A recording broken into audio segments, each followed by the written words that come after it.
The story of Robert Davilla. You know who that is? No, you don't, because I do. 3 months ago, I gave khutbah in Fort Worth. I haven't been to that masjid in 4 or 5 years, and they invited me for some reason, and I went. And I gave khutbah there. My khutbah was about dua. An Egyptian fellow comes up to me, a young man came up to me afterwards, he goes, Allah fulfilled my dua today. And I said, what's your dua? He said, my dua was that Nouman Ali Khan should meet Robert Davilla. I was like, are you Robert Davilla? He goes, nope, I am not Robert Davilla. Robert Davilla is my friend. But I think Allah is fulfilling my dua. I was like, fire away, I want to know. Robert Davilla is a young man who lives in a town 40 minutes past Fort Worth. He was a farmer, young guy. And he was hit with some sort of genetic disorder that kicked in later on in his life, and he became paralyzed from the neck down. And he lives in a nursing home. Most people in that nursing home are 90 years, 100 years. They're really, really old people. And then there's, his room where he's paralyzed neck down. He's the only 30-something-year-old that is in the nursing home, okay? And he's been in that nursing home for the last 10 years. His family got a computer for him that's voice activated, so he can give voice commands, put a headphone on and Google stuff and search stuff so he can surf the web and find information. In his room, and by the way, staunch Christian family, the minister comes and prays for him every week and things like that. And his best friend was in the bed next to him. One of his best friends. He became best friends because he met him at the nursing home. This person was also paralyzed and he needed a new liver. Okay? A liver transplant. He was waiting for a liver transplant. And they used to talk about, God and things like that all the time. They were good friends. Finally, his best friend got a call that there's a donor available for the liver. So he's so excited. He goes, Robert, I'm going to miss you, but I'm going. I've got a donor. So they take his friend and they go into the operation, and his friend died at the operating table. Now his friend, who's also a Christian, the deceased friend, his sister, took one of the amulets of his friend, a crucifix, and she gave it as a gift to Robert. This is a reminder of your old buddy. So he hung it on the side of his hospital bed. Robert Davilla lives a pretty decent life in there. The nurses take care of him. He's a happy guy. And one day he goes to sleep and he sees a man in his dream.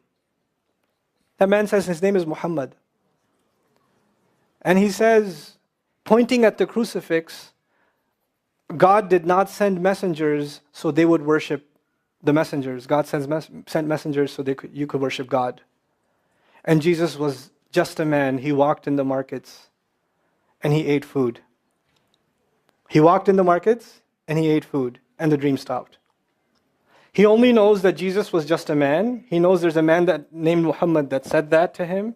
He said that messengers came so people could worship God and not the messengers. This is all he knows. So he starts Googling Muhammad. He finds Islam. He takes Shahada. When he takes Shahada, he wants to learn about the Quran.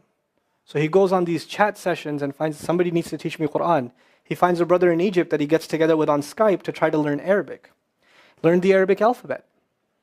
Once he learned the Arabic alphabet, he learned to recite the Quran. He memorized 10 surahs from his hospital bed. Then he said, I'm beginning to memorize the Quran, and I'm beginning to learn about this prophet, but I need to understand the Quran. So he starts Googling how to understand the Quran. And for some reason, he ends up on my videos. And he starts watching my stuff. And he watched almost everything. And then here's the kicker. In the nursing home, there was an Egyptian fellow that used to come in and do some repair work. The Egyptian fellow has his own awesome story. The guy had basically lost faith. He wasn't religious. The nearest masjid to him was 50 miles away. So he didn't really go to Jum'ah much anymore. But he felt a spiritual void, so he started going to the church just to feel closer to Allah. Raised Muslim. He goes to the church just to feel closer to Allah. He's passing by Robert's room one day and he hears وَالْعَصْرِ إِنَّ الْإِنسَانَ لَفِي خُسْرٍ. So he walks into his room and says, Robert, what are you listening to? Robert says, nothing. That was me. And the guy says, you're Muslim? He goes, yeah, I became Muslim. And now this friend is in shock. How does Allah guide someone in the middle of Churchtown, USA, in a nursing home, with a crucifix on the side of his bed that he doesn't even have the physical strength to move. And the guy himself says, I want to come back to Allah. So he tells him about his, the friend he found online, Nouman Ali Khan. So the Egyptian fellow starts watching my videos. And then he says, I wish I could meet him one day. And he says, okay, I'll pray for you. And after 5 years, that Egyptian friend shows up at the same masjid that I haven't been to in 4 years. And after Jum'ah says, I think Allah wants to fulfill my friend's dua and my dua. So I said, I think He does. Let's go. So I took a few of us and we went. And we met with Robert. We had a beautiful conversation with him. And inshallah, for Eid, we're going to go to his nursing home again. The nursing home was pretty shocked. You're all here to meet Robert? Like, yep. Yep. Why do you want to meet him? He's an inspiration. We're like, okay, let me check if we can. And they had to call the hospice administrator and all this stuff, and then eventually let us in. And Robert's in shock. And then I meet with Robert, we're talking, and I was like, hey, Robert, so I heard you memorize some surahs. He says, yeah. Can you recite one for me? So he recited Surah Al-Asr. Not one of us was not crying. We're just in tears. When somebody turns to Allah, don't worry about the means. Guidance will come. Balance will come. I want to tell you some more about Robert because young guys are here. Young guys that play basketball. Young guys that are healthy. Young guys that have ambition. I told you, what's his paralysis? From where to where? Neck down. He has a special wheelchair that has to hold pretty much every part of his body in place. He can't just sit in a wheelchair. It holds his neck and it holds every other part of his body in place because he has no control over his limbs. And he has to have a special van where the wheelchair locks in so that if it goes through a bump or whatever, he doesn't, receive the shock. So he made a request. He wants to go to the Friday prayer. They didn't have the special van, so they put him in a regular van. And so he went to the regular van and a few bumps and his spine got even more hurt. He went to Jumu'ah. He came back in excruciating pain. And they said, I'm sorry, Robert, you're no longer able to sit in your wheelchair. You're going to have to stay in your bed for the next 6 months at least. If you see recovery, then you can get back up again. I met him in that span. He had already been in that bed for 3 months already. And the reason he was in that bed is he went to the Jumu'ah prayer. And he told me about the Jumu'ah prayer. He said, I've never felt more peace in my life than I was in that masjid. And you know what I'm going to do, Brother Nouman? When I can sit in my chair again, I'm going to go to Jumu'ah. I'm going to go to the masjid because I've never felt like that before. There's someone who has nothing but control over his mouth and his eyes. And he says, I only find peace in the masjid. And here we are.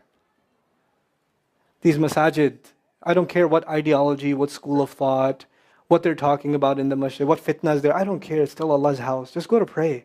Don't go there to talk to people. Go there to talk to Allah. Just go to talk to Allah. You're just going for you and Allah. That's it. That's it. Other things will come, but you're not going for them. You're just going there to find peace. You'll become different people.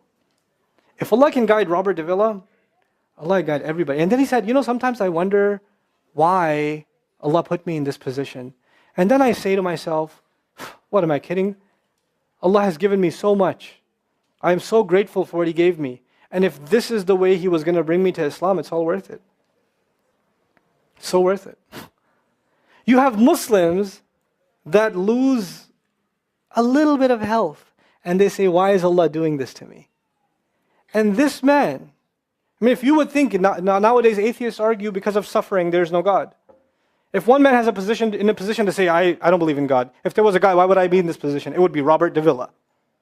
That guy would say, I don't believe in God. If there was one, why would I be in this mess? And yet he's in this position, and I've never seen a face with more nur. Never. I've never seen a face that has more contentment on it. He's so satisfied with life. He's so happy. He's just happy.